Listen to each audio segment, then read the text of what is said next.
That's impossible. Sebelum gue membahas Lord Shen, gue mau konfirmasi dulu bahwa sejatinya semua villain dalam Kung Fu Panda itu bagus dan keren. Semua villain dalam Kung Fu Panda punya backstory yang kuat dan karakter yang ideal untuk menjadi villain.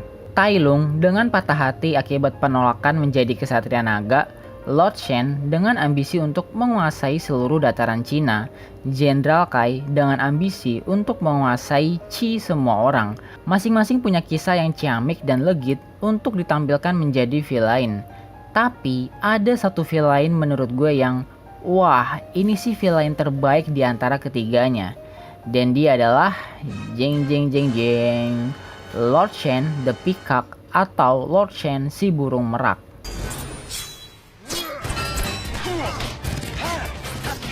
Kenapa gue bisa bilang Lord Shen adalah villain terbaik? Sebenarnya ada dua alasan. Yang pertama, dia pure villain. Yang kedua, dia adalah villain yang paling berpengaruh pada hidup Po si tokoh utama. Oke, gue bahas satu-satu ya. Yang pertama, Lord Shen adalah pure villain. Jadi villain itu pada dasarnya ada dua jenis, broken villain dan pure villain.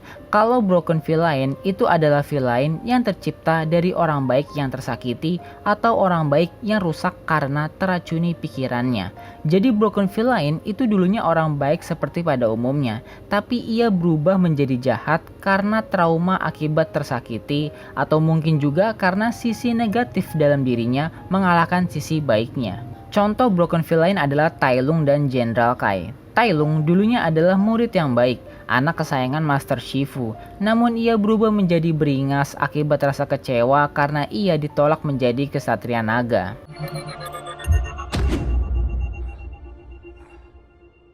Dan juga Jenderal Kai. Ia adalah teman seangkatan Master Oogway. Dulunya Jenderal Kai adalah kesatria yang memiliki moral dan keadilan.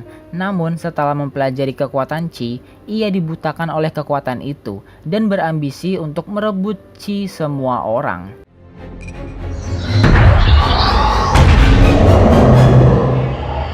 Nah, kalau pure villain adalah villain yang jahat bawaan lahir, jahat bawaan orok. Jadi dia bukan menjadi jahat karena tersakiti atau karena pikirannya teracuni. Enggak kok. Emang dari awal dia udah punya sifat penjahat tanpa ada pengaruh orang luar. Contohnya adalah Lord Shen. Ia bukanlah orang baik yang tersakiti. Dari awal memang dia sudah berambisi untuk menguasai seluruh dataran Cina dengan meriam yang dia punya. Namun Lord Shen percaya dengan sebuah ramalan yang mengatakan bahwa ia akan dikalahkan oleh kesatria hitam putih yaitu bangsa panda. Alhasil, Lord Shen menyerang kampung panda tempat kelahiran Po.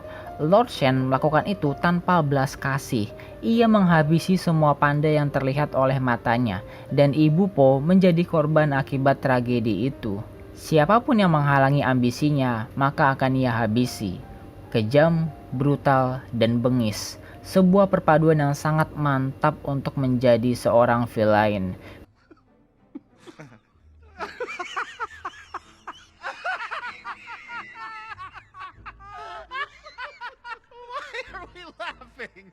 Alasan yang kedua, Lord Shen adalah villain yang paling berpengaruh untuk hidup Po.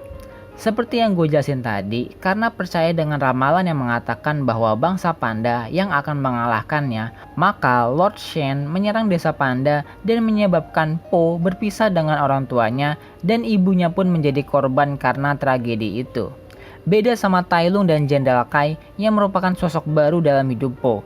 Karena sejatinya, chemistry antara Po dan Lord Shen sudah terbentuk semenjak Po masih bayi. Lord Shen ikut andil dalam kisah hidup Po, karena berkat dia, Po berpisah dengan keluarganya dan bertemu keluarga yang baru, yaitu Mr. Pink, hingga akhirnya ia bisa menjadi kesatria naga. Jadi secara teknis, Lord Shen sudah membangun pertikaian dengan Po sejak Po masih bayi, membuatnya terpisah dari ayahnya dan membuat kampung halamannya hancur. Sehingga Po punya alasan yang kuat untuk mengalahkan Lord Shen. Po punya dua alasan untuk melawan Lord Shen. Yang pertama untuk menghentikan kejahatan dia, yang kedua untuk balas dendam. Jadi Po punya dua tujuan dalam satu misi, dan itulah yang membuat Lord Shen begitu spesial. Karena sebegitu besar efek dirinya terhadap kisah hidup Po.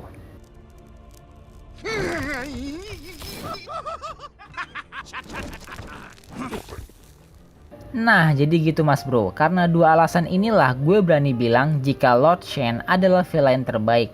Terlihat kan perbedaannya? Tai Lung dan Jenderal Kai, meskipun mereka jahat, tapi mereka masih pilih-pilih korban. Karena mereka berawal dari orang baik yang tak sakiti, sehingga masih ada sisi baik dalam dirinya. Sedangkan Lord Shen, ia adalah kejahatan sesungguhnya, sosok pemusnah, bibit kehancuran, seekor burung dengan ambisi luar biasa dan rasa haus akan kekuasaan. Ia tidak akan berhenti sampai seluruh dataran Cina menjadi miliknya. Kejahatan murni yang menggambarkan kehancuran mutlak. Jadi kesimpulannya adalah Lord Shen 1% burung, 99% kejahatan. Oke mas bro, menurut gue itulah alasan mengapa Lord Shen menjadi villain terbaik dalam cerita Kung Fu Panda. Nah, kalau menurut kalian, siapakah villain terbaik di antara ketiganya? Apakah Tai Lung, Lord Shen, atau Jenderal Kai? Komen aja di bawah dan jangan lupa like serta share video ini, oke? Hehehehe.